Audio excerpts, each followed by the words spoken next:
Being 6 o'clock, I will call to order the June 4th meeting of the Winooski City Council and ask everyone to rise for the Pledge of Allegiance led by Councilor Covey. Pledge allegiance to the flag of the United States of America and to the republic for which it stands, one nation, under God, indivisible, with liberty and justice for all. Okay, next up is agenda review. I think before that, I'll just make note of the mayor is unable to join us at the moment, but is hoping to call in soon, so we look forward to that. Any changes to the agenda? Yes, so two changes. Administrative error on my part. At the last meeting, we heard from the Chittenden County Solid Waste District on their FY19 proposal, and you had asked for me to put it on the consent agenda for approval tonight, and I just didn't get it on there. So I sent it around to you earlier today, and I would ask you to add it to the consent agenda as an approval item. And then secondly, I noticed that we also neglected to put down discussion or approval items for any of the regular items listed on your agenda. They're all meant to be discussion. None of them were warned or intended to be approval items. So just wanted to clarify that as well. Everybody good with those changes? Do we need to take any action to do that, or? You should probably vote to add the consent agenda item. Okay, so let's entertain a motion to add the Chittenden Solid Waste District proposed FY19 budget to the consent agenda. So moved. Second. All those in favor? Aye. Motion Thank you. approved. Okay, now we're on for public comment. This is an opportunity for anybody to address the council on any item that is not on tonight's agenda. Does anyone have anything to address council this evening? Okay. So we will move to the consent agenda. We have 3 items tonight. Approval of the city council minutes of May 21st, 2018. Approval of warrants, warrant ending 5/31/2018, and payroll for period May 6th, 2018 to May 19th, 2018, and the Chittenden Solid Waste District proposed FY19 budget. Entertain a motion to approve the consent agenda. So moved. Second. Motion by Christine, second by Eric. All those in favor? Aye. Motion passes. City update. Great, thank you. So a few quick updates tonight. First, I want to introduce Angel Lane, who is sitting here at the table with us. She is our new Assistant City Clerk who joined us this winter after our restructuring that we did as part of the FY19 budget process. So Angel comes with about 20 years of customer service experience with FedEx and a number of other customer service roles, and has hit the ground running and amazes us with already how much she knows every day. So she's sitting in tonight to learn, as she will be taking minutes in the future with Carol and Janet as well. Excellent. Welcome, Angel. Thank you. Welcome. Couple of other updates. You heard from me that very sadly the bridge rail repair project that was scheduled for this summer, our lowest bidder dropped out after the contract was officially awarded. John Rauscher and the Burlington Public Works crew have gone through a process to put that project back together and have reissued it for bid. We anticipate bids due back by the end of the week this week, with the work to start in mid-July. So that's really good news that we can get that back on schedule and happen this summer. The municipal garage washdown, we do this every year. We wash down the whole parking garage, is taking place from Sunday, June 10th through June 13th. That notice is currently up in the garage, as well as sent out to all the garage contracted users and on Facebook and out through our communications channel. It starts from the top down. So for people who park regularly in the garage, just pay attention to those levels and what days the individual levels of the garage are being washed.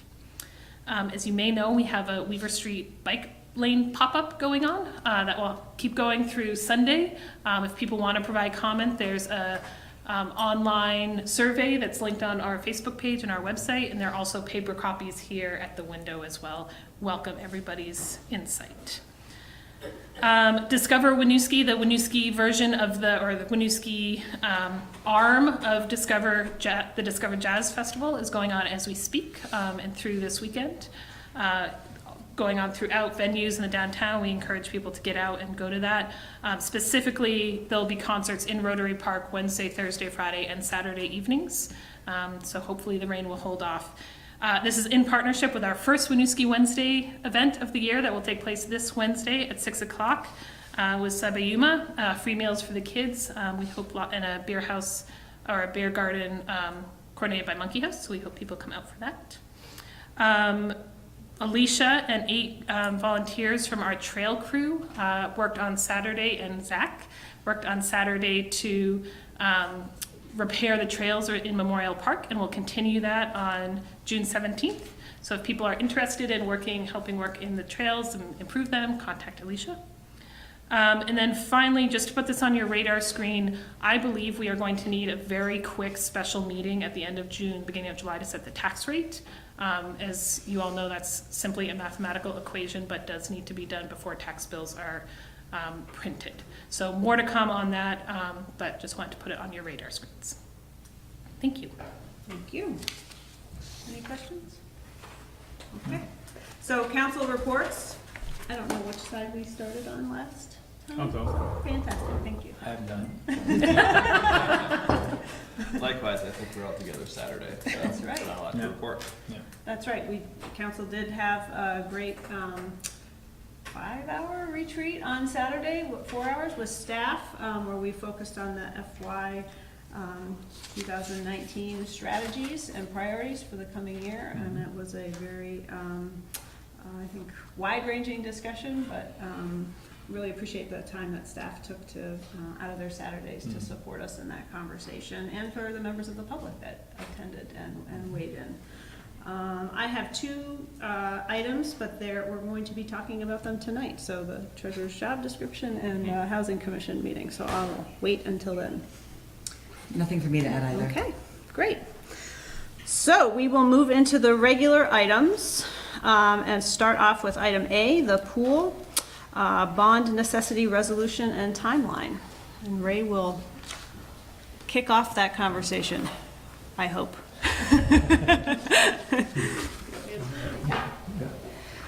So this is another in a long series of meetings about the pool. At the last meeting, you asked us to do a couple of things, including move forward considering a bond necessity resolution. So we have prepared for you tonight, Ray prepared a flyer that went out to the fundraising committee in advance of Memorial Day, just as an information piece for you all, that lays out the 3 different cost proposals. We have included the draft of the necessity resolution that you would need to approve before this item would be added to the August ballot, and also a clarified timeline that just reflects what we discussed last time. The one new thing included in here, we spent a little more time with the cost model. So what Ray has been sharing historically is the full cost of the project implemented in 1 year. So we wanted to look at whether there was a pathway to implementing a bond vote that allowed for more incremental increases. So that would include carrying interest-only debt for the first 5 years, which is allowed through the Municipal Bond Bank. So you have that model in front of you as well. The upshot of that is that it does allow for smaller increases over time. The cumulative add is greater because you're carrying that interest only for 5 years. So it would be about a 9-cent increase overall as opposed to an 8-cent increase, but it would be a slower ramp up. So we wanted to put that in front of you as an option as well. Obviously no decisions on any of that tonight, but wanted to put it before you. And just so we're clear, because this is a discussion item, the goal of this presentation and discussion is to get us to a point where at our next June meeting, we can authorize the bond resolution language with an amount for that, if that's the decision of the group. Correct. You'd need to technically pass the resolution that would allow us to put it on the bond. And what's the deadline for doing that in order to get on the August? So the ballots for the August election go to print or are available the beginning of July. Yep, so I have to send out on July 1st the Okay. absentee ballots. So if we're going to move If we're forward with gonna an do August that. vote, we need to do it at our next, Correct. take action Yeah. by our next So meeting. that I can include the paper ballot and the actual primary ballots. Great, thank you. And I don't have a lot more table setting. Thank you, Jesse, for that. I did want to. I'm going to put Cindy Robert on the spot because I know that's been a question as well. And the pool committee met on Wednesday night, actually at the same time as our community services commission. So Cindy had a quick update from that. But beyond that, I think that'll sort of be the bulk of the table setting, and then I think we're here to sort of answer questions as discussion flows from there. So I don't know if we can have Cindy share a quick update if that Sure. would work. Sounds great. Cindy, would you mind giving us an update? Thanks, Ray. So we did meet last Wednesday. It was a good turnout, I think maybe like 8 people, 9 people. So I am meeting with one of the representatives or board directors of the Mayor's Foundation tomorrow to make sure that the 503C information and everything is all set.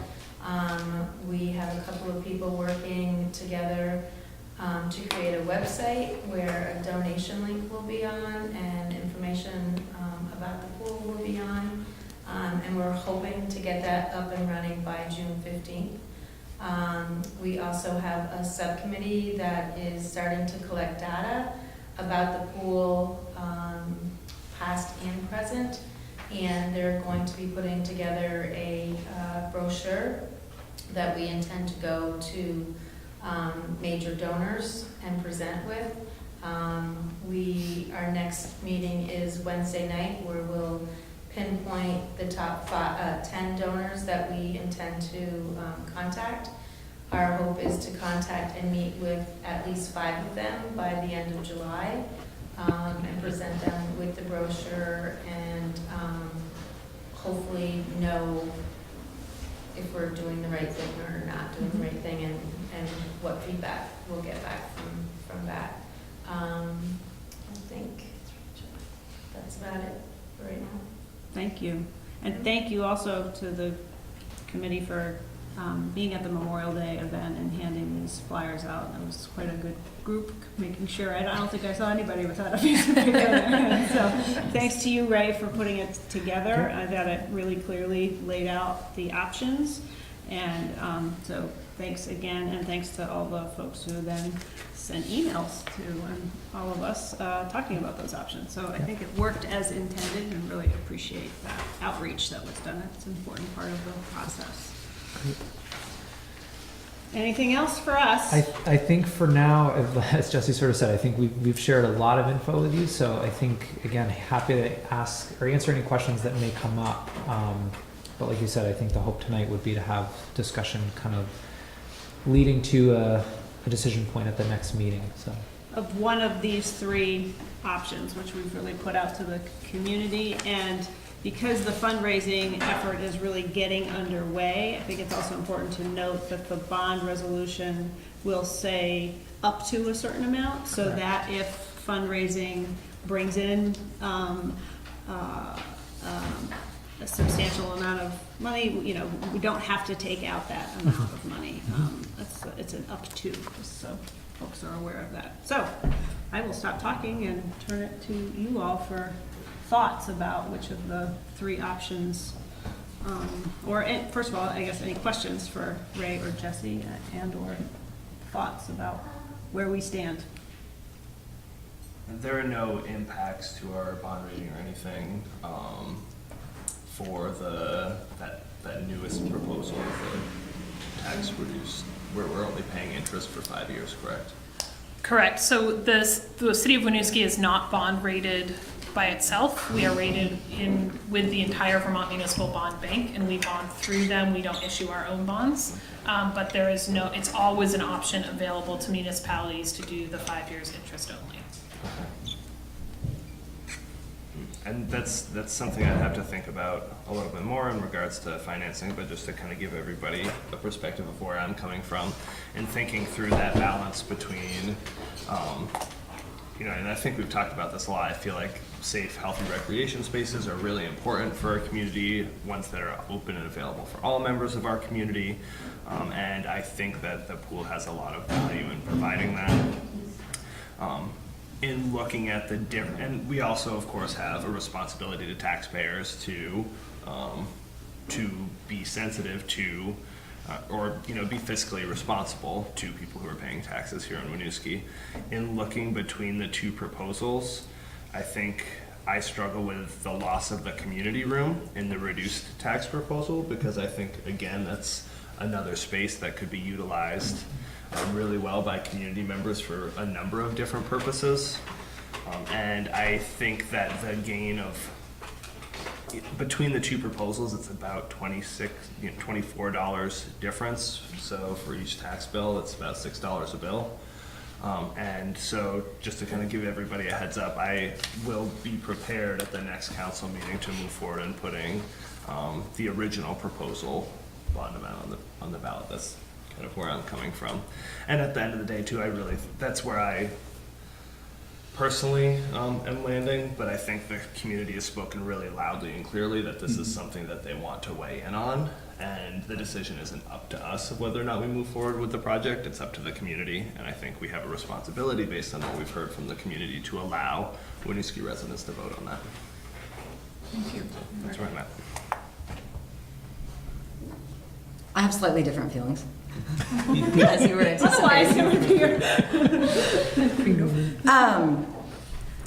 So we have received a lot of input from community members, and I think still the majority of the messages I've been receiving are folks who, don't feel that we are committed to moving forward with the pool in general, which we are. I feel like we clearly are. I mean, I can't speak for all of us, but we seem to be on that track.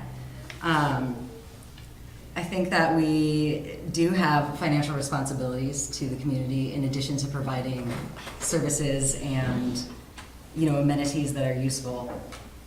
And I think that this decision is not happening in a bubble. So when we're talking about, $10, $20, $30, $40, it does matter because we're going to see increases to our residents.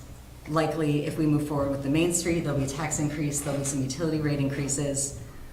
We don't know yet what the actual budget for next year will be, what kind of increase we'll see there. Certainly, to some extent, at least inflation, cost of living increase.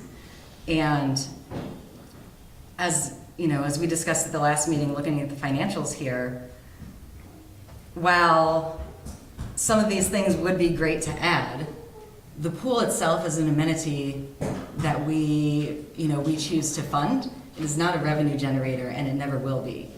And the addition of features that are very much nice to have, while they could draw more participation or more visitors from out of town, there's no data here that shows that increase in attendance will even come close to paying for the cost of those items. I think hearing through the community vision process, what is really important that came out of that is this zero entry pool, that we can have a more accessible facility. I think some of these other features, I don't feel the necessity there, and I don't feel like putting that tax burden onto the entire community. I've certainly heard strong support for let's get the pool reopened, we want this, it's very useful to the community, but also concerns about continuously increasing tax rates. Looking at the options for value engineered and then the reduced tax impact, not only do I feel more in line with the finances of the reduced tax impact, some of the items taken out in value engineering are actually, we had talked about being maintenance, like reducing maintenance and extending the life of the pool. And so my preference definitely is to go with the reduced tax impact version of this. And I would like to see that in the resolution so that we can move this forward for August. Thank you. Well, I too support the original proposal. And for me, it's a matter of life and death. I think having a pool that is accessible and that is inviting and engaging for all our community can only help prevent accidents that we've witnessed in the recent past to our lovely river. And I think we need to let the voters decide if this is what we want to do or not. But for me, it's a matter of life and death. And I think the pool needs to be back online. It needs to be prepared for our growth in our community, and I think it'll be an incredible asset. But at the end of the day, I think it's priceless. So I would rather see the voters decide if this is where we want to go or not, but I support the original proposal. Thank you, Hal. I had just a couple questions about the timeline. It got cut off a little bit on the handout, so when it says construction phase, Yep. 380 days, I didn't calculate where that takes us to, so 20, is that, it cuts up at a 2. Yeah, so, and that was, we got this as a Gantt chart from the engineer, so Yeah. it was, so that would be October of 20, October of 2020. 2020, correct, Construction would be complete. correct. So that would be open Opening for the 21. 2021 Yep. summer. And forgive me, but is that timeline significantly impacted if we, and the reason I'm asking this is because I think that, to me, I agree with your concerns. And I've heard, we've heard strongly from the Community Services Commission that they support the original version and the vision that was developed by the community. And so I'm wondering, and so I do believe the community should have an opportunity to vote on that original vision. And I'm wondering if that fails for some reason, is there an opportunity to come back in November? And if so, with a scaled back version, and if so, does that significantly alter the timeline? If that's not a fair question, I apologize.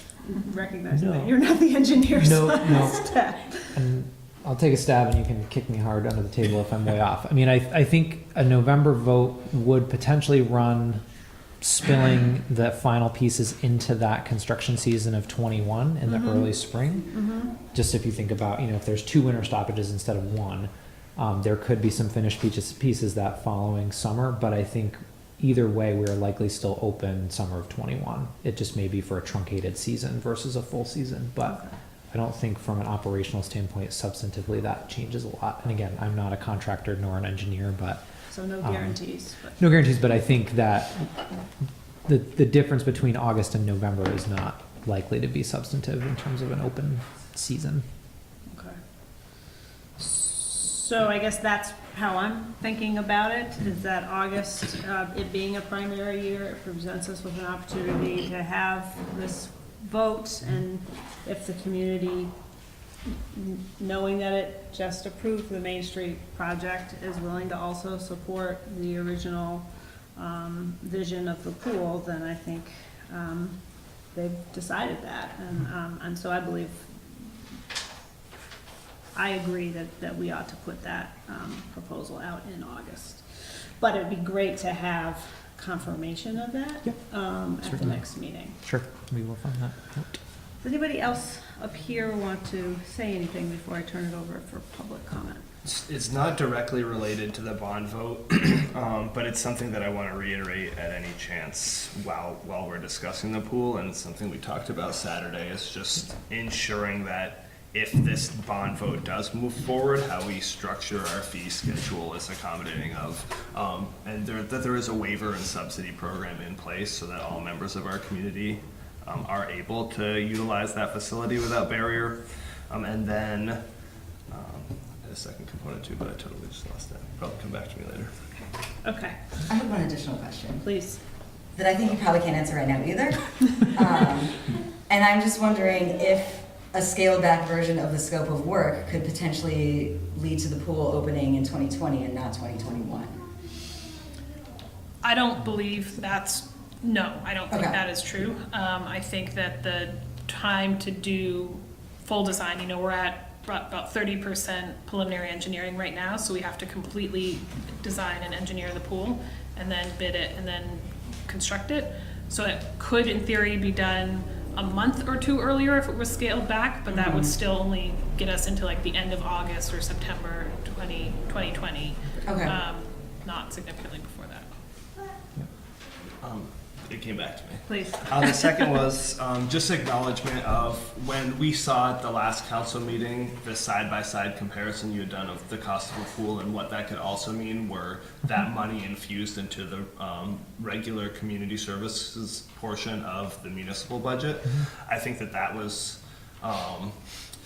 something good to look at and something really important for us all to keep in mind as we go into the regular budget cycle. I think historically, in a lot of communities, not just ours, oftentimes community services do end up first on the chopping block for cuts. And I think right now, Ray and all of his team run lots of amazing programs and services in a really, really lean capacity that I personally, as we look forward, I think that the last thing we need to do is sacrifice those for moving this forward. It's just something important to keep in mind. They're already doing so much amazing work and could be doing a lot more with this similar resource. And we need to look to, or I believe we need to look to support that work moving forward. And I viewed that presentation somewhat as sort of opportunity cost rather than we're gonna have to cut programs. Right, that right, We may not be able to expand some of the community services. Correct. And Seth isn't here, but that was sort of in response to a question that he had posed a few meetings back leading up to that memo. So, yeah, I think opportunity cost is the best way to frame that. Those are not necessarily things that will go away if this project moves forward. It would just be things that may or may not be able to happen in the future. So. Right. Okay, anything else? Is that This the is mayor? Seth. Yes. Welcome, Seth. Can you hear us? Yes, good evening. Good evening. So, we are about to turn it over to public comment, but I do want to give you the opportunity. If you have any comments to make about which of the three options you're thinking about at this moment.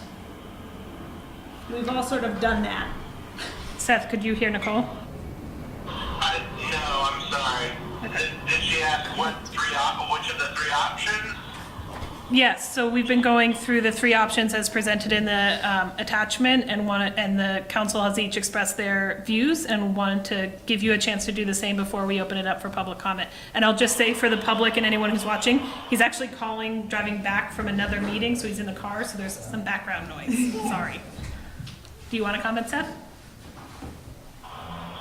Yeah, I guess what I'll just say generally is I think if the decisions move forward with the financing, that going with a bond amount that equals the full build out makes the most sense to me from a financial perspective. It's a relatively low threshold from a difference to tax-based perspective. In my mind, and to build the entirety of it out. And I also just think that there could be some opportunity or some additional leeway.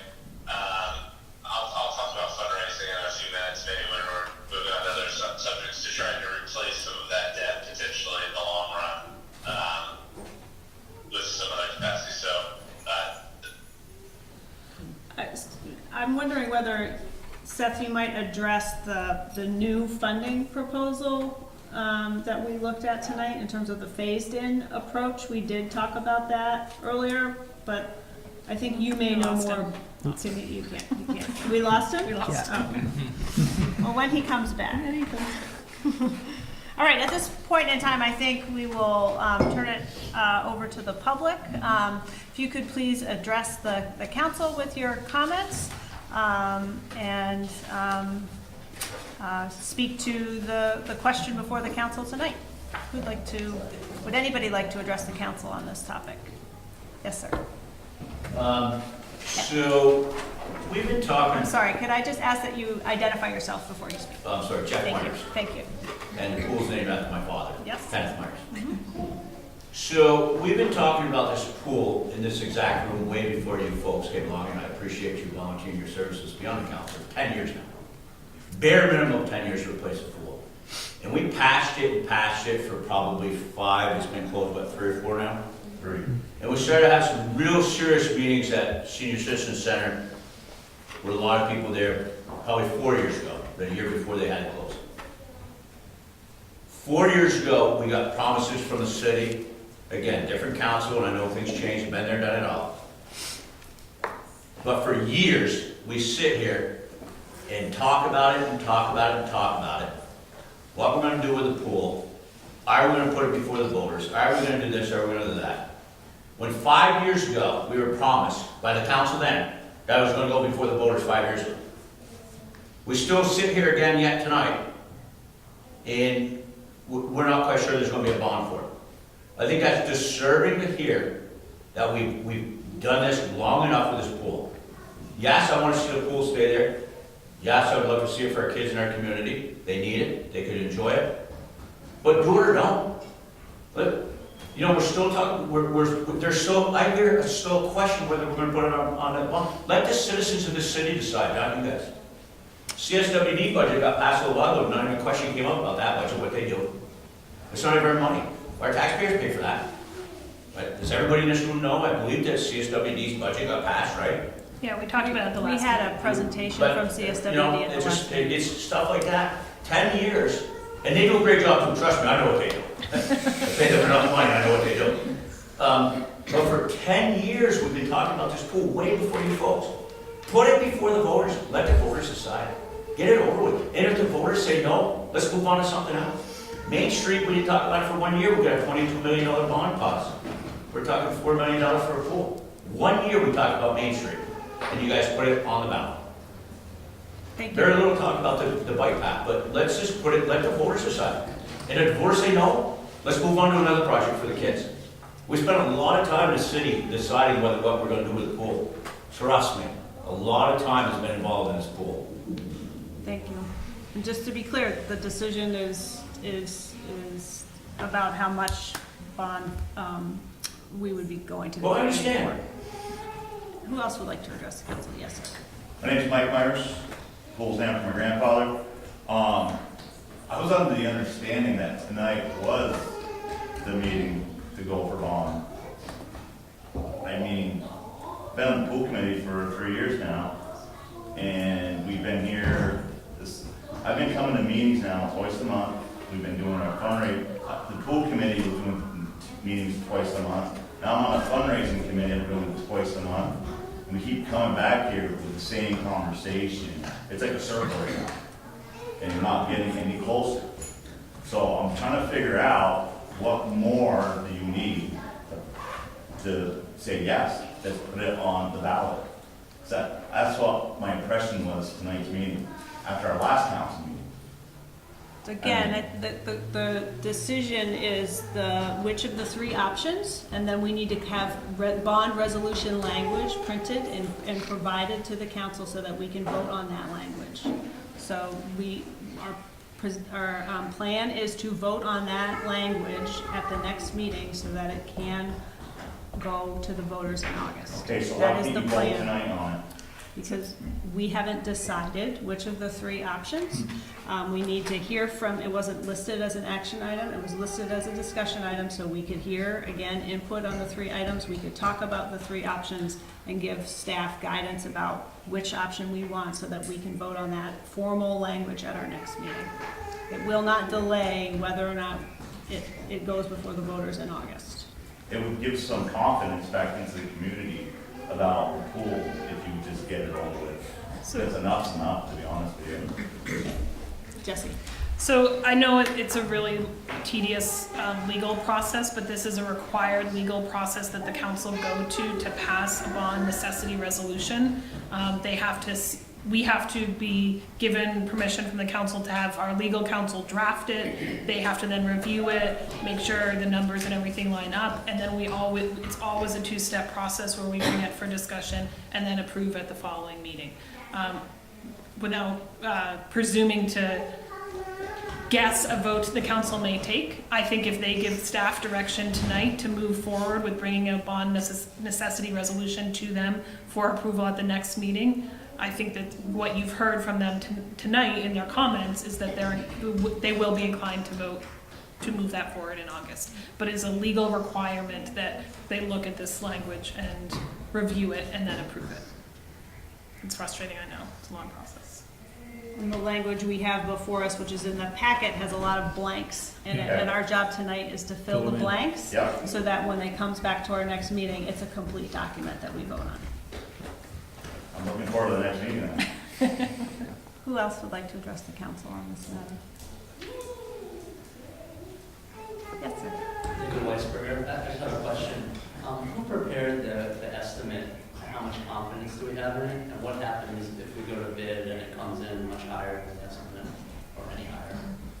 So I will defer that to Sure. Ray. We had an engineering firm Yep. prepared. Yeah, so we've worked with Weston and Sampson over the course of this project to help us do first the conceptual design and work with the community feedback and trying to get all the input from what the community was interested in seeing as features, and then moved with them into the next phase, which was the preliminary engineering. So it gets to about 30% design. From there, we have a pretty strong degree of confidence in terms of the cost estimates. I know you're an architect and have worked in this realm. There's always chances that you get into a project and things change and shift. But I think my understanding is that if we're given a bond amount to play with and work with, that's the amount we're going to have to play with and work with. So that we would work then at that point with engineers and contractors over the course of the next phases of the project to stay within our means there.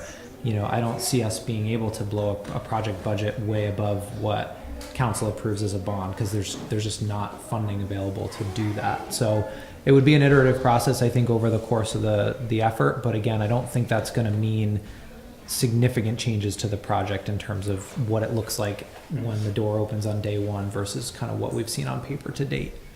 I don't know if that helps.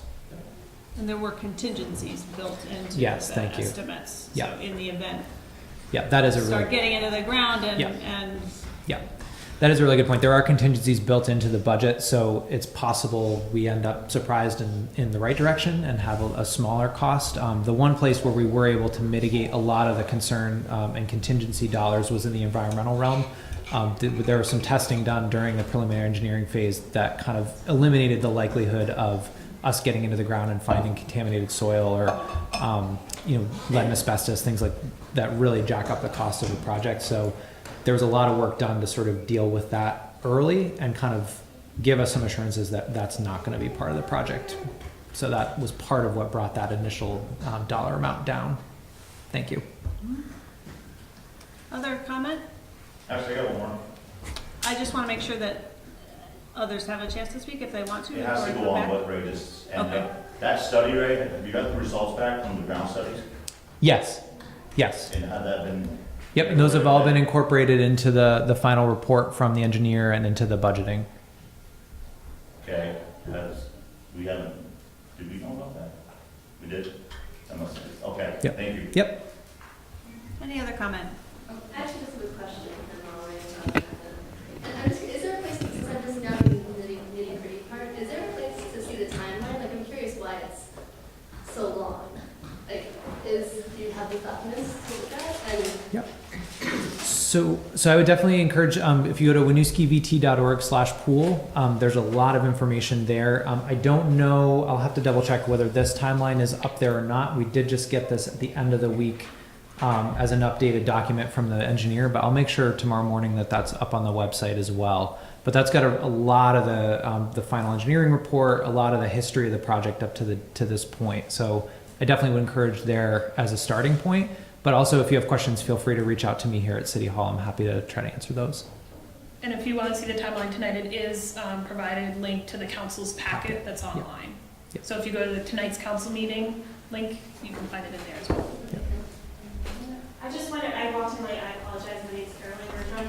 Just, the last meeting, it was 2021 or 2022, I'm trying to get a ballpark of what year So that timeline might say. earlier, the timeline that we were presented predicts the pool being able to open for the summer of 2021. And it bridges two construction seasons, which is why it is not 2020. Other comments or questions?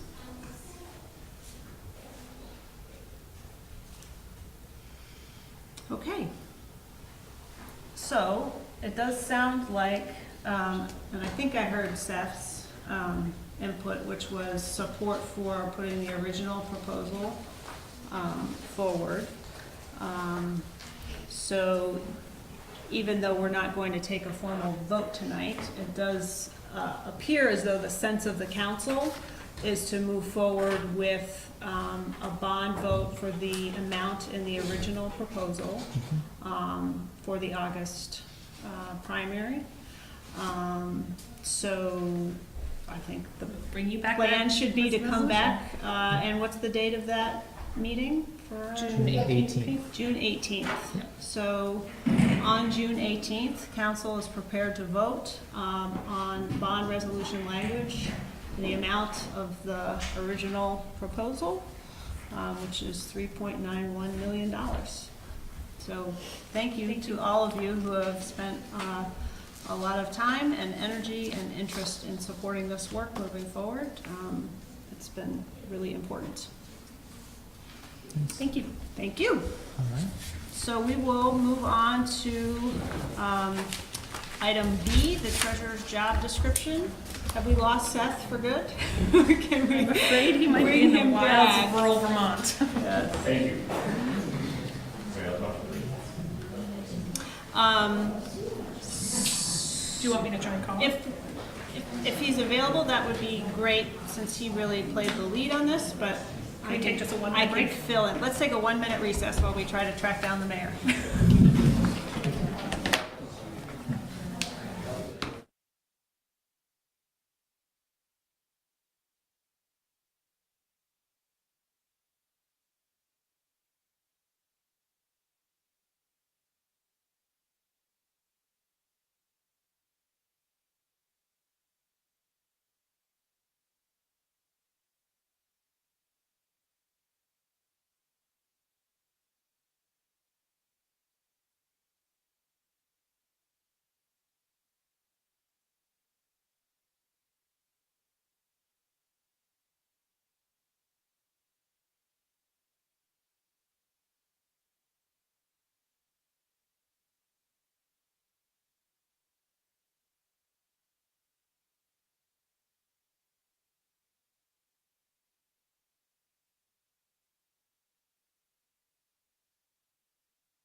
Joined by the Honorable Mayor Seth Leonard, who is going to give us a little context and background on item B, treasurer's job description. So, good evening, everyone, and first and foremost, just want to apologize for my inability to be there and what I think is a really important meeting. Not that they all aren't, but a lot of big content today. But unfortunately, due to a legal matter at work, I was indisposed and not a situation I could leave. So, at any rate, tonight before you, you have what is I'm going to say now about 8 months worth of conversation and process coming to fruition. So at the conclusion of the last fiscal year, we decided to put together a group that would review the treasurer position description. There was the treasurer position has been around for just a little over 3 years. And the sense was, hey, it's been functioning for 3 years. We wrote the position description brand new. Let's come back, take a look at it, see how it's functioning, and see if there's any changes that need to be made. During that process, I think a lot of doors from a conversational standpoint were opened up for new council members who maybe weren't here during that process. The review included going back and having I'll say a heart-to-heart with the charter document to say, let's boil down what is it that this position actually does, or is supposed to do from a general standard. We also sat and looked at staffing and capacity and sort of operational development and considered what technical role or what hands-on role the position was playing in a day-to-day basis, or week-to-week, month-to-month, annually, in different processes. We also reached out to the Vermont League of Cities and Towns for some input, which I will say was a pretty fruitless effort because we do have a charter that defines what the position is supposed to look at. However, they did have a few documents from a treasurer's handbook standpoint that helped frame up a little bit what is done in some other communities. And then I would say maybe most importantly, we sat down and had a good conversation with our auditors about how our controls were set up, what risks would be run by making alterations or changes, and what capacity they felt was sufficient from a treasurer's standpoint to execute the separation of duties, while potentially looking at, really getting it to adhere more closely to what the charter prescribes for the position. As a result of that review, we put forward a memo that was passed, I'll just say generally in the spring, I don't have the date in front of me, but that was passed prior to the election. It stated council will move forward with creating a position description that very closely aligns the duties of the treasurer position with the charter. In doing so, we recognized that that was going to be a significant narrowing of the position and take a lot of scope off of it. We subsequently also reduced the line item in our budget by several $1,000s. The purpose of that, as discussed during the open budget process, was to acknowledge that to put the separation of duties properly set up in staff, that we were going to also utilize some of those funds to assist with the hiring of I'm sorry, Jesse, if you guys could help me out, or Angela, the assistant accountant, basically, I think was the title. The accounting clerk. The accounting clerk. Accounting clerk, thank you very much. So what you have before you today is a draft of that, the document that we've arrived at that we think most closely models the charter duties set forth. I want to point out and acknowledge Dr. Ticehurst and all of his work and time here, that we gave him a pretty nebulous position in terms of what the rails looked like. And in a lot of cases, we asked for policy feedback, policy development, and sort of more operational overview and oversight than this document is asking of that position.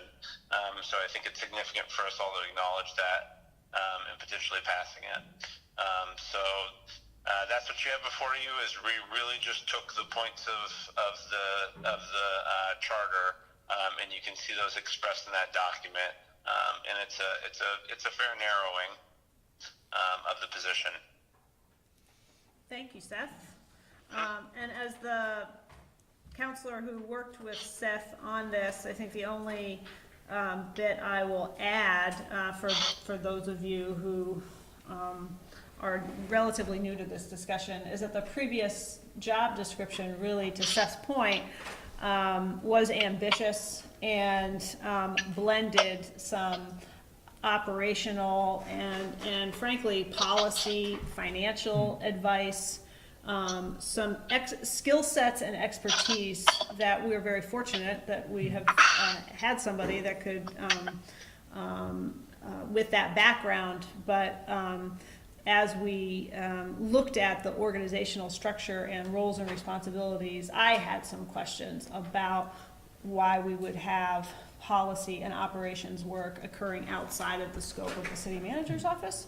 And so that was sort of the lens that I brought to the discussion, was both making sure that this is a position that is fits within the organization in a way that makes sense, but also that is sustainable in terms of what we're asking for an individual to do for the amount we were paying, which frankly was not very much. So we've been very fortunate to have Dr. Ticehurst, who is here with us tonight, Seth, just so you know. Does anybody have any questions for Seth or me or Jesse or Dr. Ticehurst?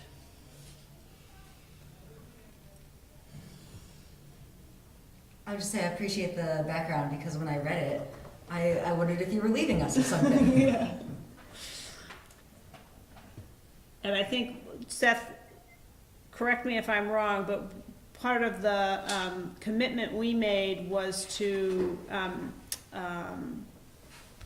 post this, we have two people that report to the council, the city manager and the treasurer's office, or treasurer's position. And so, is it every 2 years, Seth, that we have committed to opening that up, or can you refresh my memory? The document states 3. 3. And that, so what general statutes in Vermont permit is for us to select a treasurer for a term of 1 to 3 years. So what we have done is we have annually made an appointment, because that's what we actually put into our charter. So our charter drives with state just fine. But what the document says is if we're going to appoint somebody for more than 3 consecutive terms, we need to go back out to open it up. And I guess the last piece I should disclose that, from a conversational standpoint, people I engaged with was the attorney's HR, the city's HR attorney. And we discussed how legally, in absence of doing that, the city really should do that if it's going to be an appointed position. There should be an opening at some juncture, and that's important because it changes the legal perception in some cases of the position, whether it's employee appointment, etc. Thank you. Any other questions or comments? Okay, any questions or comments from the public? This is on as a discussion item, so we would come back next meeting and vote to approve the position description. And that's acknowledged. It's on as discussion. The one thing I would request, though, is if there's any substantial feedback or concern, if we could hear that, that would be really helpful, because from a timing perspective, this is a July 1st appointment. If possible, we would like to be able to go through the posting process and engage Julie on assisting with that, so that we're not surprising her and in a rush. And we can, okay, so Jesse said that's possible, and we can do that even in the absence of formally approving the job description? We can at least have it very, very, very ready to go. Right. And we've done that we've done this process in the past. We've actually posted positions in the past without formal approval, where we've said, are there any concerns, because we need to get this position posted. Okay. And that actually might be the path we end up going here. Okay. If there are really no concerns, or if people don't have pause to that path. So now's your chance. Okay, anything you'd like to add, Jesse? So I'd just like to add, I think this is a really important conversation, and Dr. Teisers has been so helpful to me in the beginning. This is kind of my counterpoint in ensuring that we are spending the tax dollars wisely to you all. And I think it's really says something about this community that you're willing to have these kinds of conversations. We see, unfortunately, in smaller communities across the state where you don't have those good checks and balances, that it erodes the trust in government. And having robust conversations like this and having strong positions in the manager and the treasurer ensure that we are being the good stewards of the taxpayer dollars, what we should. So I just thank you for having the conversation, and thank you, Dr. Teisers, for all your assistance to me in the last year as well. Yes, and I want to echo my appreciation for our Dr. Teisers and just informing this conversation, and this process has been, in addition to all of your regular duties, it's been very, very helpful, so thank you. Okay, Seth, I think it appears as though we have a green light to move forward, and we'll be prepared to approve this job description at the next meeting. So we will move on to item C, FY18 Policy Priorities and Strategy Update Housing with Heather Carrington and some representatives from the Housing Commission.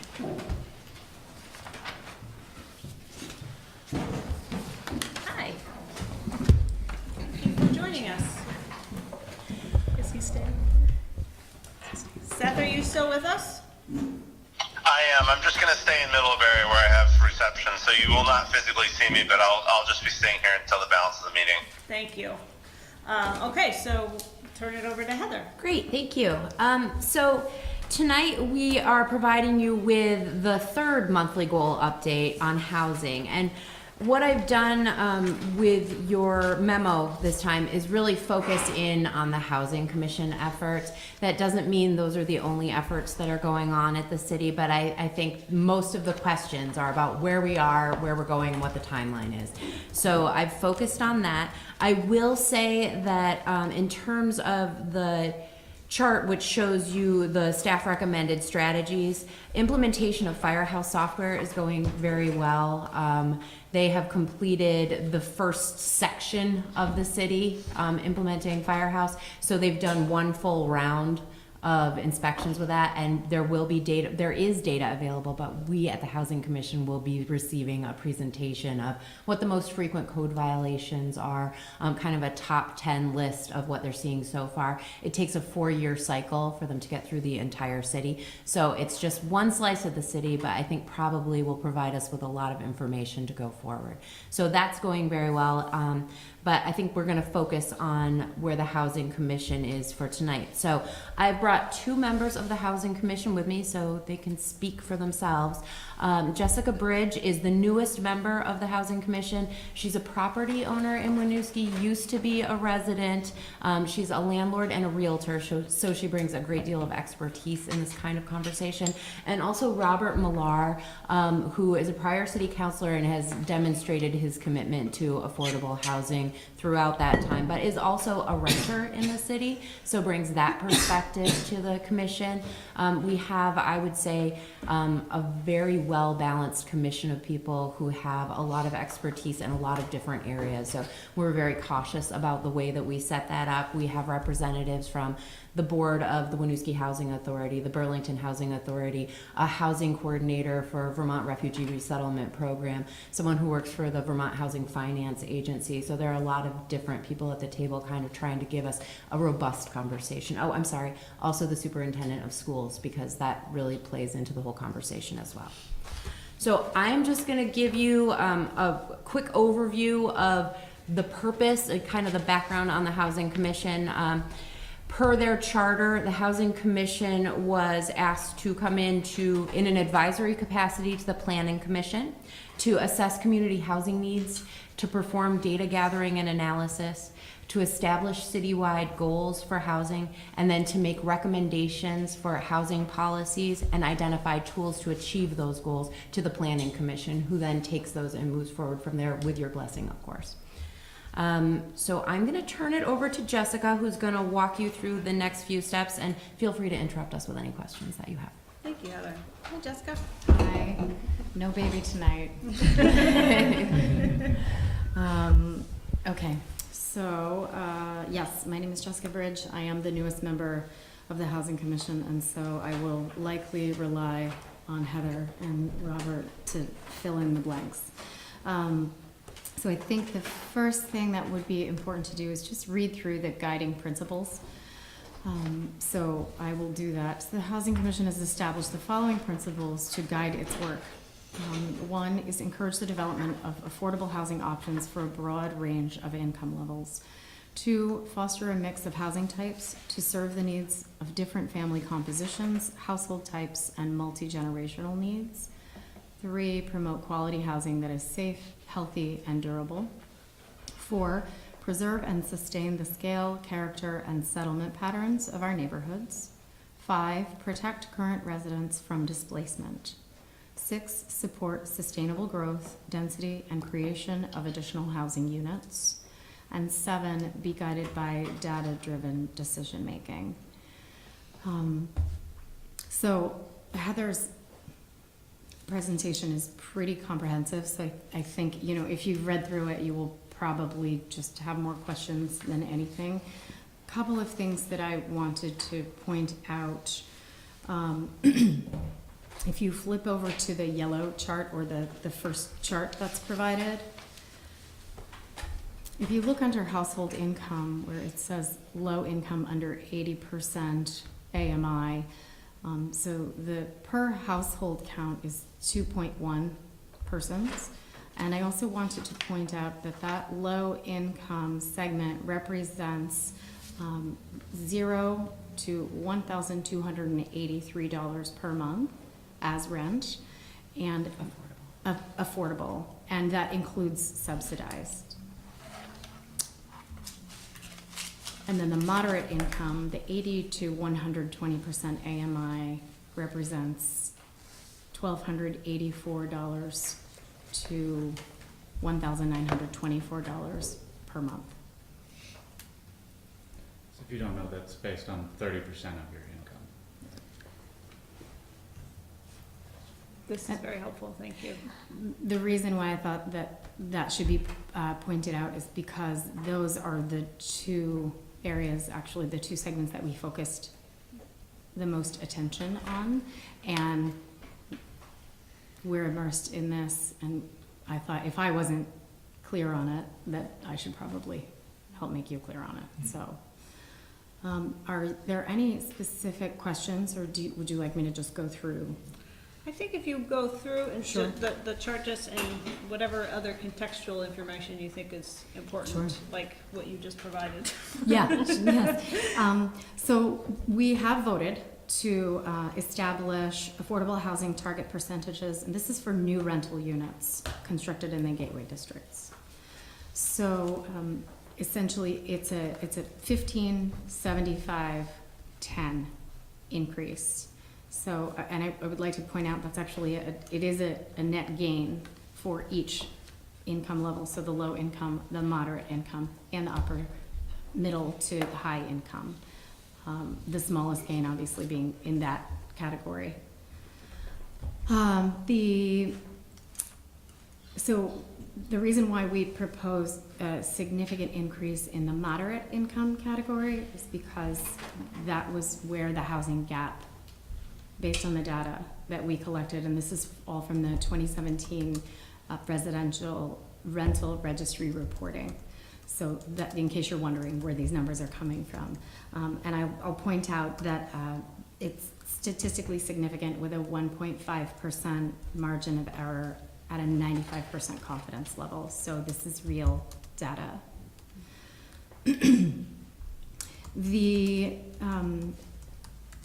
Let's see, I will skip to, so the following chart provides 5-year projections, and we recommend benchmarking these rental targets at 3-year intervals, but this does represent a 5-year projection. For the total number of units citywide that will be affordable to each income bracket, as well as rental mix percentages that will result if the targets are met. So, and you know, that's a big if, right? We have to have the developers, we have to provide the environment such that the developers will want to come in and then use the tools, which I'll move into in a moment, to make sure that we are able to meet our targets at each income level. So, again, our guiding principle was to encourage the development of affordable housing options for a broad range, and I would like to just point one other thing out, and I found this also really helpful as kind of some background contextual information. So the city of Winooski provides 5% of the total housing units in Chittenden County, and 14% of all affordable rental units in Chittenden County, which is significant given that we are the tiniest community. So 51% of our rental units are affordable units, and overall this comprises 20% of our total housing.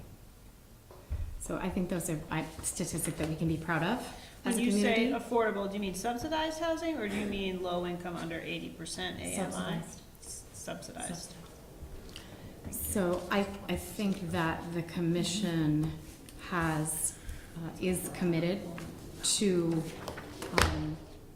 not really, well, as I said, there's a net gain, so we are committed to increasing the number of units available at all levels, but also being able to fill the gap. There is a much needed gap, and a little bit more contextual information.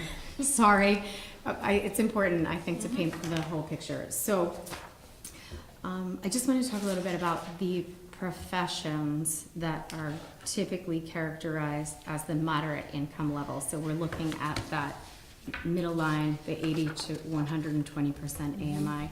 So a person or household with gross household income between 80 and 120% of the area median income, adjusted for household size, often includes teachers, registered nurses, and police officers. This is also called workforce housing. I think it's helpful to know, who's making that kind of money and renting in the city. Wanting to rent in the city. Wanting to rent in the city. What we found is a significant gap. Yes, Robert, do you have anything you'd like to add before council starts to ask questions? Well, I'll just jump in, just following up a little bit on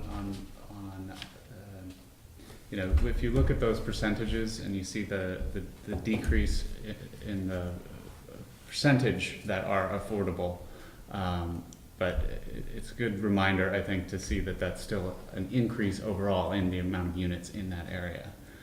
It's just as a percentage of the mix. So I just wanted to make that point again. Other things I think you mostly hit on, and if you haven't, I'm sure we'll hear.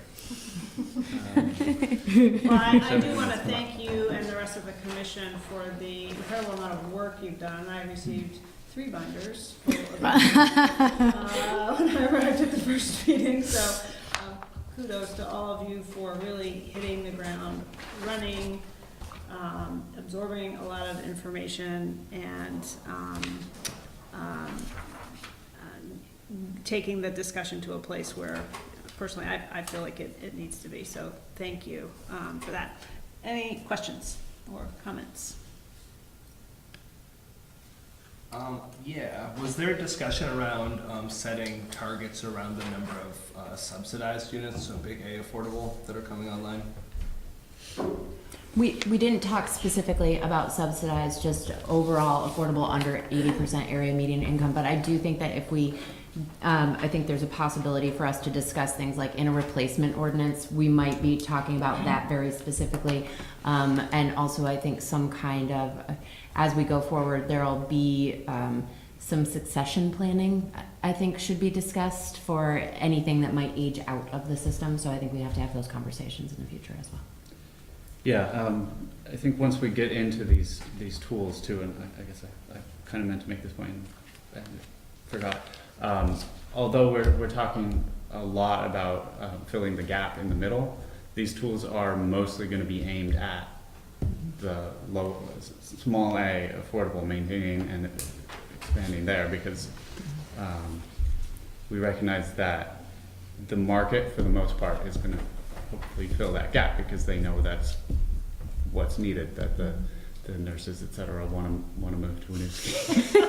That was the first one that came. All of the nurses. Winooski is for nurses. Nurse City. So. Winooski. Done. Okay, we're done here. Exactly. I did want to point out, and that was actually a great segue, Eric. So the housing policies and tools for consideration, if you flip over to another page where it starts off the strategic visioning area, the last 2 columns are split into the policies for further consideration and the strategies for further consideration.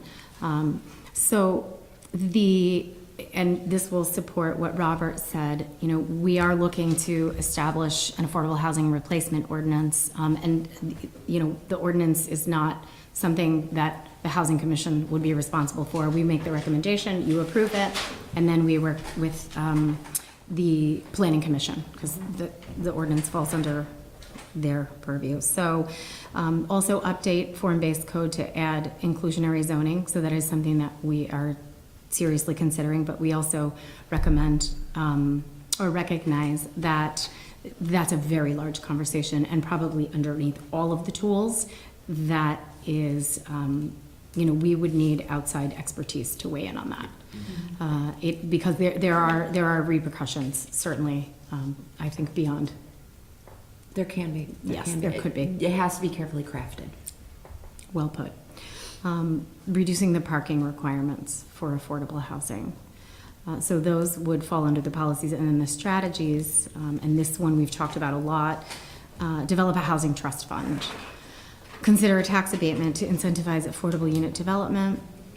Consider waiving impact fees for affordable units. Heather touched on the Firehouse software so that we can focus on the quality improvements. Revise home improvement loan program to prioritize funds to address safety and health concerns based on that Firehouse data. Establish a fee in lieu of affordable housing to help fund the housing trust fund, and prioritize and pursue public-private partnerships. And I think that speaks to the big A affordable question that you had, Eric. So these are what we are currently working with to formalize our recommendation. Thank you. Other questions for Heather, Jessica, or Robert? I just want to say that I love what you presented here. You know, I'm familiar with the data from my previous experience, and seeing how you brought it to this projection of targets is super helpful. And the list of, you know, the policies that are under consideration is also really helpful. So kudos on the progress with that stuff. Yes, I specifically asked Jessica not to then immediately run for city council. I was actually I never got the opportunity to thank you, because had you not won, I wouldn't be here. And so that's great. Happy to help. Nice to meet you. I've had another question on the numbers. and Yes. I apologize if I've missed this previously. No. But just in regards to why 80% was chosen for AMI as opposed to, in a lot of policies I've seen around the country, they typically for rentals set that at around 65% to establish their targets from. Yeah, it differs, it varies, depending on if you're talking about specifically big A subsidized housing, or if you're talking about affordable small A. The 80% was because the other ones that I was looking at in the area were all targeting within this same setup. So I looked at South Burlington and Williston, and I looked at, there were a couple others I looked at, but I just set it up in the same structure as surrounding communities, which I actually think will help us in the long term as we have that regional conversation. So we're all kind of speaking the same language. And also that 80% is low income. That's the HUD definition of low income. So I just divided it into 3 easy categories. Questions? If I could just quickly add to that, it also mirrors the statewide housing goals, which is what a lot of those other communities based their work off of too. I have a question. So these targets are for the gateways, but the data aren't exclusive to the gateways. Is that correct? Is this citywide housing data? The landlord registry data it's citywide data. We've looked at by block group different numbers, and throughout the course of this. So we've been kind of toggling back and forth between rental registry data and census data, but I don't have specifically, what is on Main Street, what is on East Allen Street, what is on Mallets Bay Avenue. Right, and I think that was something we talked about at the retreat over the weekend, was feeling a real sense of urgency around understanding, particularly in the context of the Main Street project, what do those parcels look like currently? What's the level of housing affordability currently in place? Because if it's not, it may very well be consistent with these averages, but if not, I think that certainly adds a little bit more urgency in terms of some of the policy work that we need to do in order to ensure that we are not displacing residents if new development occurs. Yeah, I think a replacement policy would be particularly useful in that kind of a situation. I did have landlord rental registry reports for Main Street, but for upper Main Street, I only have about 25%. So that is not the same level of statistical significance that I have citywide in terms of the breakout. So I wouldn't be able to say per unit what everything costs. I don't have that data, and we don't have that at the city. So. And is that not data we expect we could? Okay, I think you said you might reissue the survey. I will reissue it, but the way that we're doing it is any reporting on what they're charging for rental rates is on a voluntary basis. It's not a required, and I think part of that is to keep from crossing lines where we're having code enforcement asking. Yeah, I think we really need to be cautious with that. So we had such a good response rate last time, and I think that I'll follow up and see if I can get it. So, looking at these goals as a tool to get to that percentage breakdown in 2023, I see value in. I do have concerns about long-term framing the goal of affordable housing and ensuring that it's a temporary growth rate of 15%, and that would require looking at these levers that we put in place in the future, because if the continual growth rate of 15% under 80% AMI remains the goal, then that will continue to shrink the total percentage of affordable housing in Winooski. Yeah, I think the reviewing it, benchmarking it, and reviewing it at 3-year intervals. I mean, if you consider the fact that a municipal plan is good for what, 7 years? 8 years now. 8 years now. We're going to have to be revisiting this at least 8-year intervals, and I would expect it to be much more frequently than that. And one thing I would like to point out is that I think it's important to look at the percentages and also the actual new units, because when you look at the percentages, it seems like we're dealing with really big numbers, but then when you look at how many units are represented by certain numbers, it actually scales it back a bit. So just to point that out, because I got caught up in that at one point in the process, and then I was like, oh, okay, the difference between, because there were 4 options, and we did vote on one, and the difference between option 2 and option 3 was 1 unit in each category. So just to look at both. And I would also make just a follow-up point that there's a limit to the build-out too. Absolutely. It's not going to continue at this rate. It's eventually we're going to bump up to 1.5 square miles. So. Well, I mean, to that point too, because we're so small, even small chunks of units do have a tremendous impact on the character, which creates, if there's an imbalance, creates affordability concerns that exist beyond housing for me personally.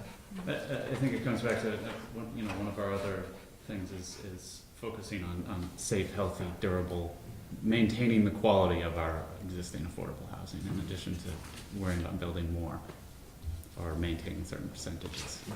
It needs to be good housing too. Yeah. Well, I guess, have you all talked about, unit comparability at all?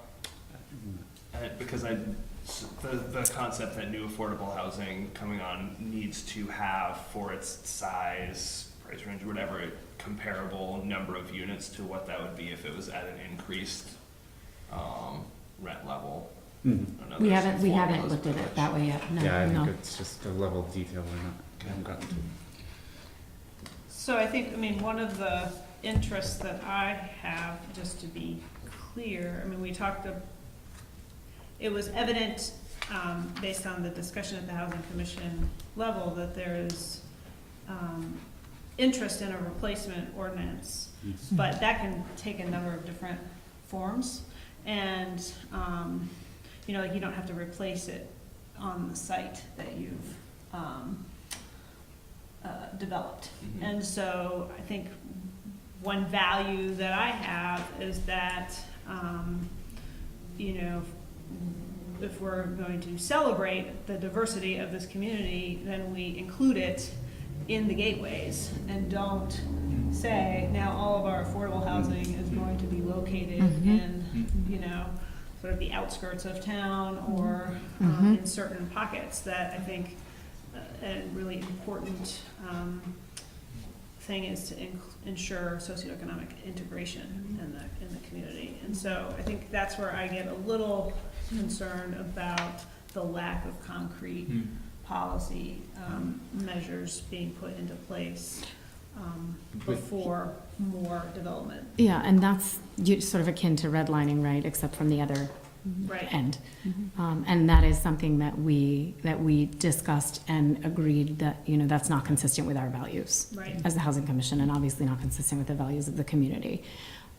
So that is, we absolutely will take that under advisement, and we're completely on board. Right. I do know it's not specifically related to replacement, but in Burlington's inclusionary zoning policy, they have an off-site option where if you don't want to build your affordable units on-site with your development, you got to do it at 1.5 times the rate. So that is a lever you can pull. Yeah, and we need a lot more expert advice on inclusionary zoning and replacement ordinances before we can go anywhere. And one of the realities I think that we already sort of recognize is that there's limitations on those and what we can do at the local level in the face of what state and federal laws already exist, and building off-site and being able to pay out of it and things of that nature that we aren't necessarily going to be able to control as much as we might like. Well, I appreciate going into it with a set of values and then getting the expertise to execute on those values. And I really appreciate all the work that you, all of the members on the commission are doing around this. This is crucial to, right now, the point we are at in the city. This conversation is so important before we move forward. How did you? Yeah, I guess I want to pick up on a point you just made, Nicole. I guess my question is, how have you solicited input from the greater community in terms of some of these ideas, and even going forward, how might you consider that kind of input? Well, Go ahead. Okay. No, go ahead. Sorry. So just looking at the data here, because Heather, as Nicole said, has binders and binders of data. But this is just based on the 2017 rental registry reporting. And I believe also, and again, this is 3 months for me deep. So, but I think a lot of the values have come forth from the last time that the Housing Commission presented to council, and there was feedback, because ultimately the community is speaking to you as the city councilors, and then we get that information as filtered through you or conveyed by you, and then it's our job to come up with the recommendations to then present to you for approval consistent with the community's values, and then meet with the planning commission so that they can turn that into ordinance. So I would say that most of our feedback from the community is honestly coming from that side of the room to us. So, the reason why we're here presenting to you is so that you can say, the people that I speak to are actually not in support of this. Because, we will listen and we will take that to heart, and then you'll see that reflected in our final recommendations, which you ultimately get to say yay or nay. Okay. I also think the strategic vision guided a lot of the guiding principles, and that was a long process of seeking community involvement and engagement. So we specifically pulled out words from the housing piece of the strategic vision and then developed them from there.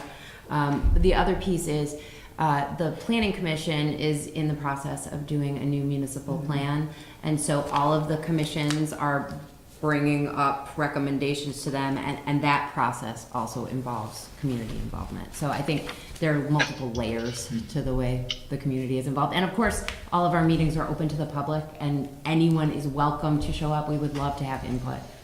If I could, Madam Chair? Oh, yes, please, Mr. Mayor.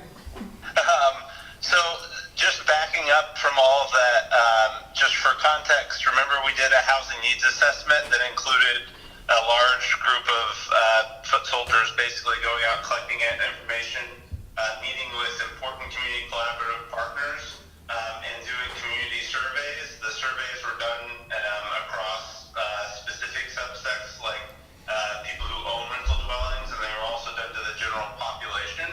So we conducted a lot of outreach during the housing needs assessment process to try to get that report completed.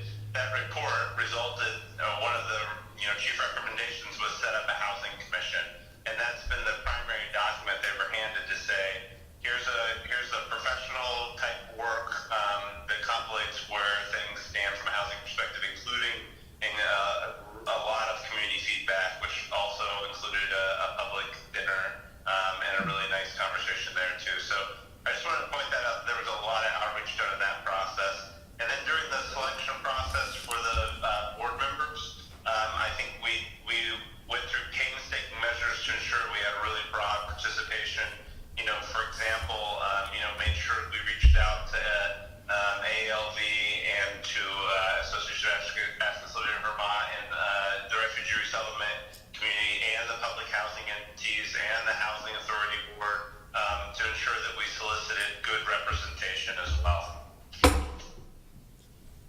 And those organizations are represented on the Housing Commission? They are. Yeah.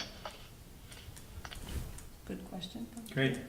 And I would say as chair, we're always open to any other thoughts on how we could invite more input. Yeah, I mean, I do think it's important that folks who sit on the commission have that broad range of perspective and experience, and nothing can replace, personal outreach to people who will be affected by these policies. And so I know that there's been outreach to the business community up and down Main Street, and I don't know enough about the landlord or rental community along Main Street, but that's I would think, I mean, we don't have like neighborhood planning commission type features here, but a neighborhood discussion around the future of Main Street, I think, specifically targeting folks who live there, would provide folks with a really authentic way to weigh in. Again, if we're, yeah, anyway, don't need to. That actually reminds me, I had a conversation with Anna recently from the commission. Anna Wageling is the representative from Vermont Refugee Resettlement Program. And she had mentioned, they know some folks in like the Main Street apartments that are pretty active in their community. So getting some input that way through her or other members of the commission that have like these different touch points throughout the community. And in addition to the business outreach, getting some of that resident outreach. Yeah, I think it's a good idea.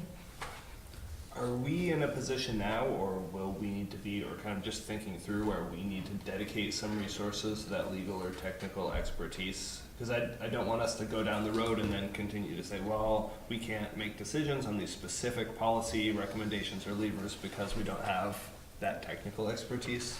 I think it's planning expertise more than anything else. So it would be a planning manager with the planning commission.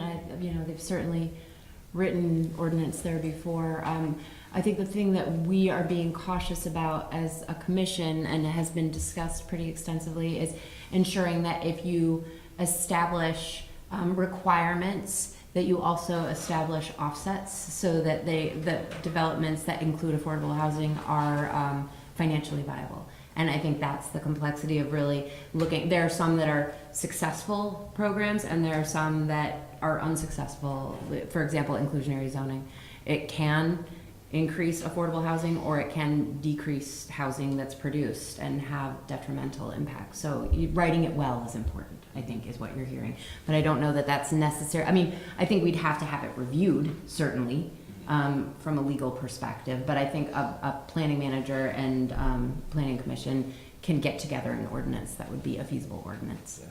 I just ask because from all the discussion we've had, it seems like it's a big priority for this council, and we've tasked it's a really big task we've put on the Housing Commission. I want to make sure we're supporting that group and the resources that might be needed for us to all get to the point where it seems like, from a values point, we want to get to.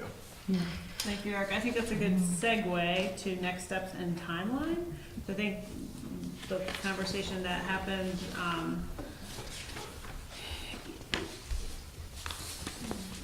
these activities, I don't think necessarily, and we can talk about, folks can talk about their perception of this, in terms of moving forward with the Main Street project. That's a decision we're going to have to be making in August. My interest is in nailing down some of these policies, maybe not, have it go through the formal ordinance process, but being council being prepared to provide clear direction around an approach in August. So if you can talk us through the next steps and timeline, and how you see these efforts sort of dovetailing with the broader development work along Main Street, I guess, from a timing perspective. Yeah, I mean, it's our intention to be present, because we've prioritized certain policies. It's our intention to dive deeply into those immediately, so that we can make recommendations to the Planning Commission August 9th. So we'll have that conversation with them, come back to you with the Planning Commission on August 20th, kind of to get your blessing on what you want to go forward and what you do not want to go forward. And then the planning commission takes it from there in terms of actually writing ordinance. So for things like the housing trust fund, that would be something that, you know, staff can take forward. I would end up taking forward, putting together some kind of finance package for creating a housing trust fund, but something like an ordinance change would go through the planning commission at that point. But I think that we could have by August the conversation where you give a blessing on, yes, go forward with the replacement ordinance. Mm-hmm. And so I'm just trying to, I believe it was, I'm trying to avoid a situation where potentially a repeat of the first housing commission report to council, where I think you went to planning commission, made some recommendations, those recommendations changed, and then came to council, and so is there a possibility of We could do a joint. presenting to council before the planning commission meeting on the 9th, just to get that initial feedback before the, you know, or have a joint discussion? I just, A joint discussion might be a in the good interest of idea. time, Mhm. not having a lot of back and forth. Yeah. But, How do you feel about a joint agree. meeting, Jesse? and no vacation.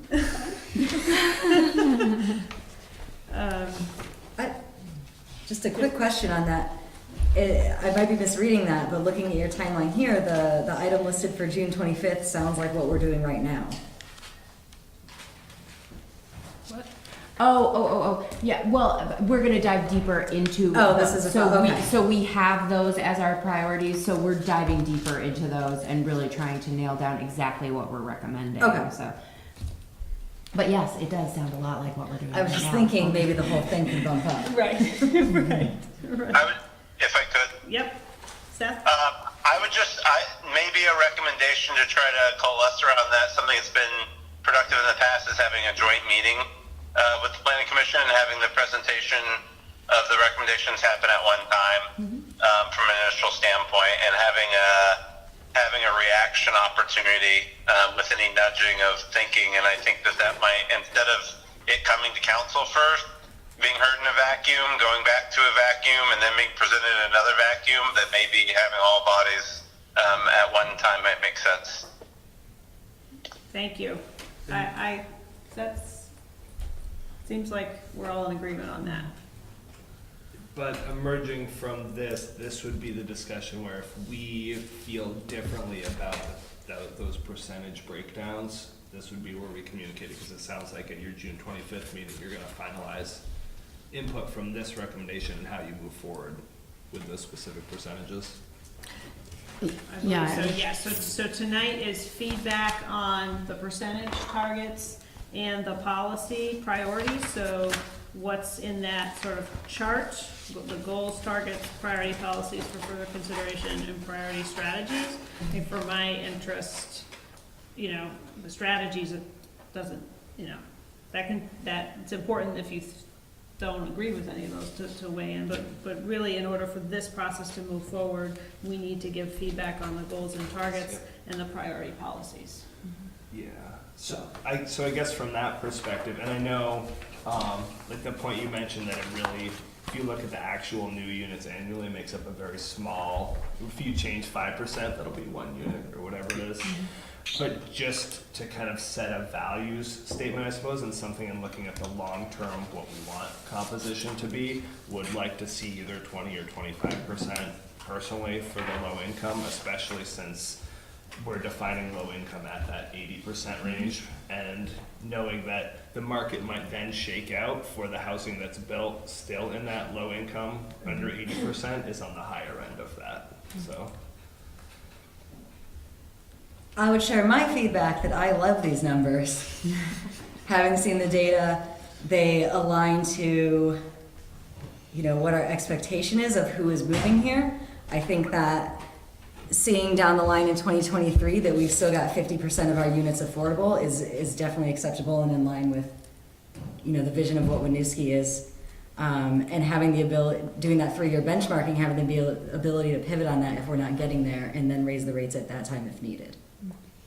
I also would reiterate the point you made earlier, that Winooski really is carrying their weight in this area, and we can continue to do that. Yeah, I would just, make the point again that we're talking about percentage of newly built units, not the overall percentage. We're talking about in 5 years getting to still having 50% of our units be affordable below 80%. So you're actually talking about 50%, not 15%. We're not talking about trying to get to 15% affordable. That would be Well, right, but I think it's important to just recognize that that's not going to happen organically.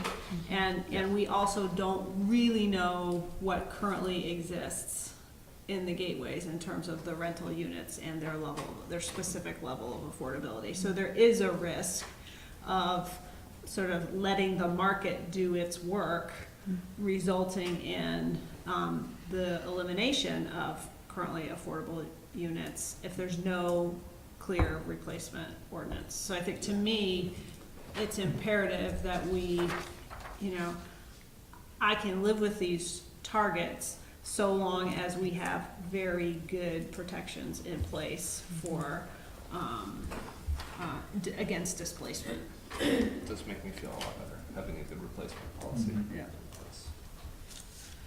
And that from my perspective, looking at inclusionary zoning is important because it ensures a mix of housing occurring along the corridor. And I understand the need for offsets if we do have an interest in promoting the development of the gateways. The fact is we have affordable housing in the gateways, so we could do nothing except say, we could impose restrictions on development and not have any development, and we'd have a lot of affordable housing. But I think there is an interest in some level of development in the gateways. That is the vision that folks embraced when they expressed support for form-based code.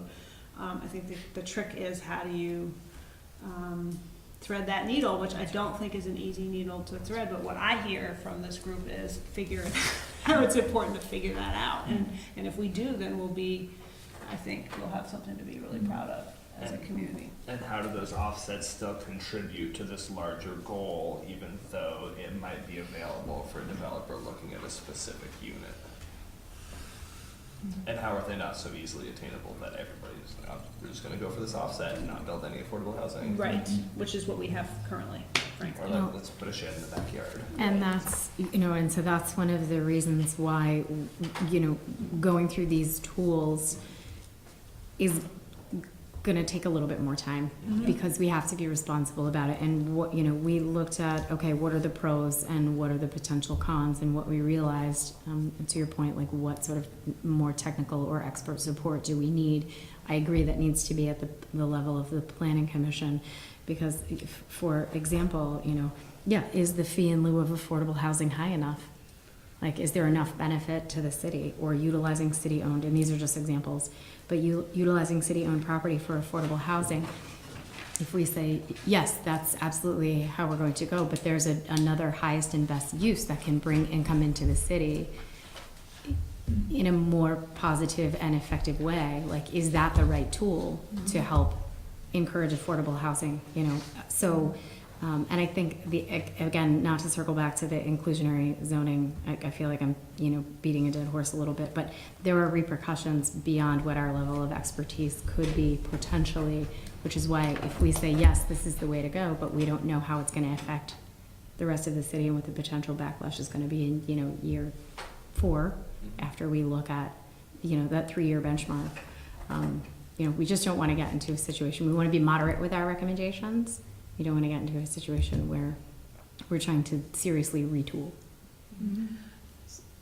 So if I can just add a piece of context, and I've not been intimately involved with the Housing Commission, so I'm not speaking as Housing Commission members, but I think it's also important to note that this is, these targets and tools dedicated to the new units in the gateway are incremental and are a part of a conversation that I believe we're going to have over years. I think that, this is built off the assumption that we're going to have 30 new units constructed annually, which is the average that we've seen in the last couple of years, but that's a result of a pretty big development push in the city to get new development happening. That may not continue, or it may continue not in a straight pattern. So right now, just for context, and I think we need to celebrate this, not only focus on the negative, what might happen if we don't do this process.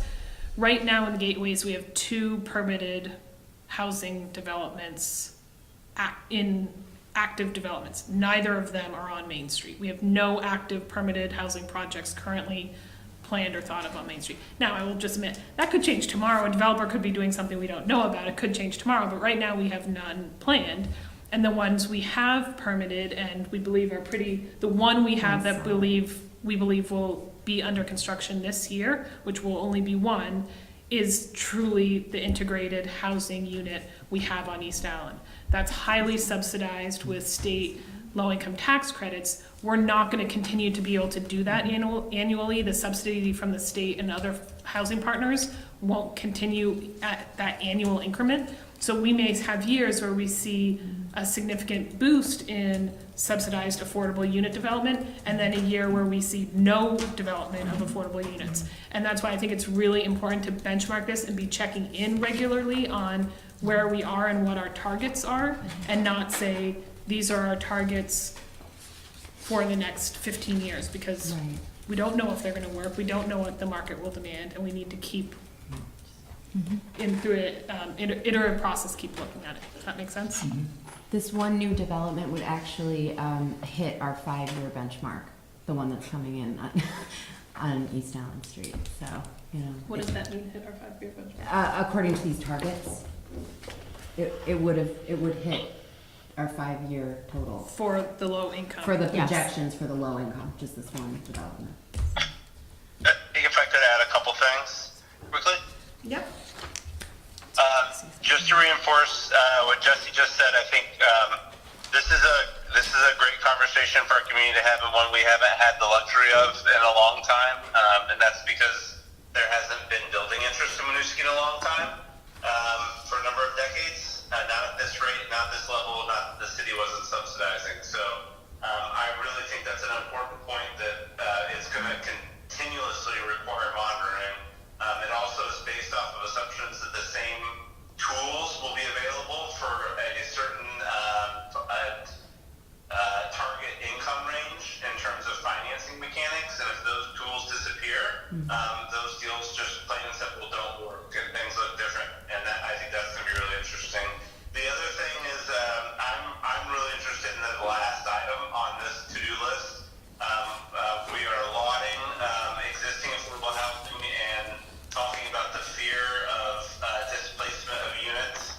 I would really like to know what those units that we're talking about are, because at no point in time will this policy or any of the policies we passed to this point do anything to impact the units that are deeply subsidized on Main Street. And that's important because the other units are what in housing we call NOAAs, and NOAAs is naturally occurring affordable housing. Naturally occurring affordable housing has a lot of concerns to it because they're done by private developers with the point of squeezing as much cash out of them as humanly possible, and tend to not be kept to the same standards or provide safe and adequate housing. So I think it's going to be very interesting for us to also understand what the results of the firehouse data indicate as to the quality of the affordable units that we're having a lot of conversations about as well. And then just the final point is, I've heard it referenced a few times that the policies are related to the gateways, and I think that's been misused a few times because this is a citywide housing policy discussion that we're having, and I agree on it's important to ensure continued economic integration and development is taking place, and that there is a primary focus on development, but there are also going to be a lot of affordable housing tools discussed that could impact neighborhoods as well. And I think that's important to acknowledge, and that some of that, it'll be very interesting to see if some of the affordable housing might get created in neighborhoods as well, because it feels a little odd to me to talk about economic integration and the construction that's taking place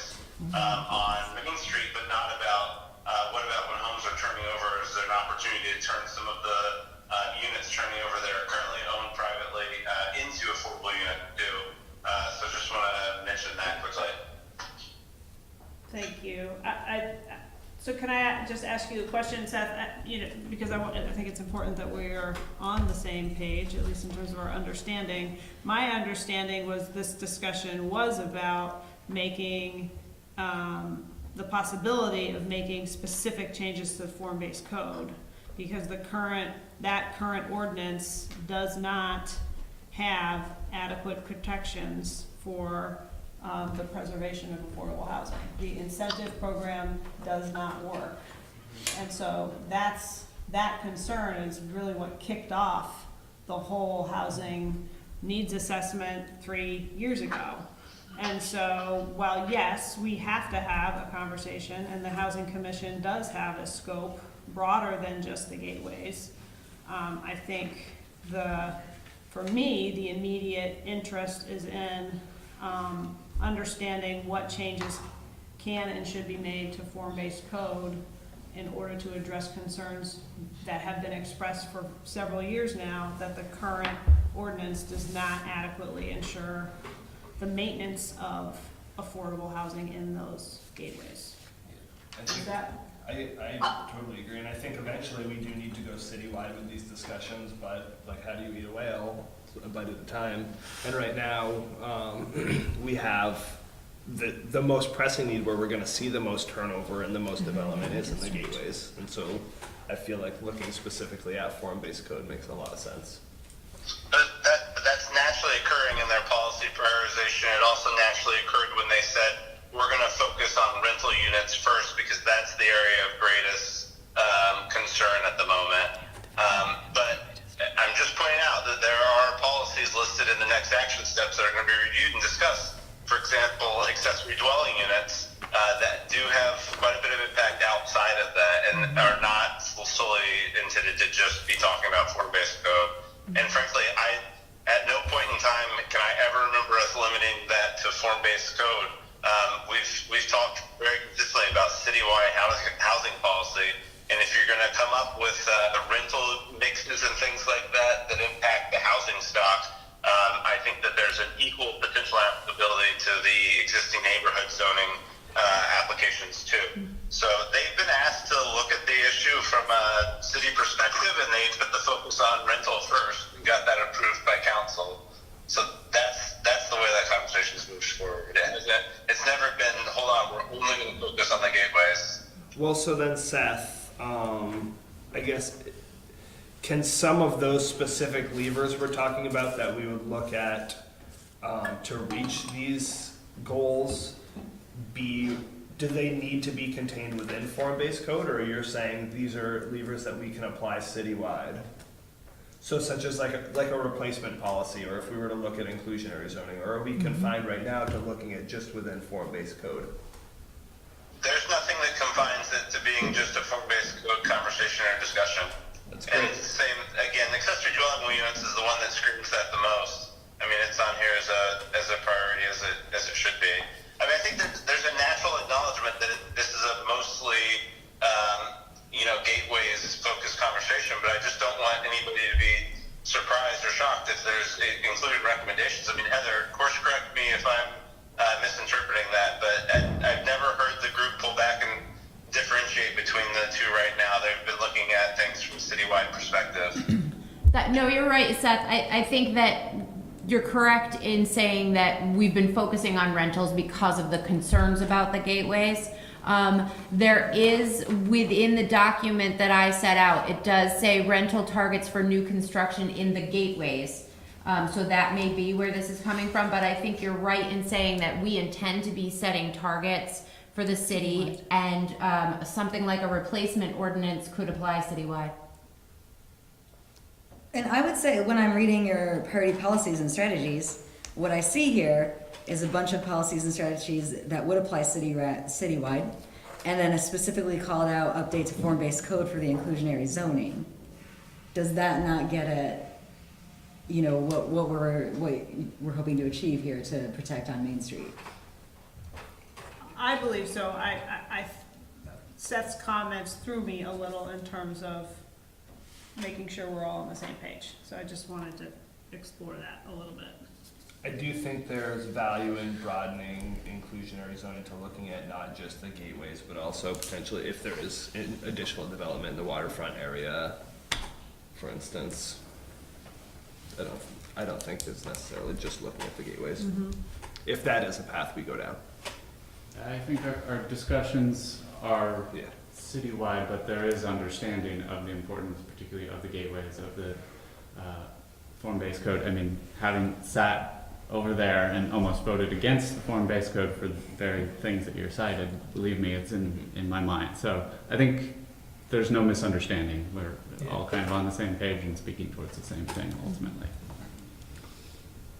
Good. Any other questions or comments at this point? Do you all feel like you have enough clarity around even things around the timeline and tasks? We've been clear. I think so. Do you guys feel the same? Yeah. Okay, Yes. great. So I want to just ask if there's anybody in the public that wishes to speak to this issue? All those cool people. No? Okay. Thank you all very much. Thank you. Thanks. We'll see you soon.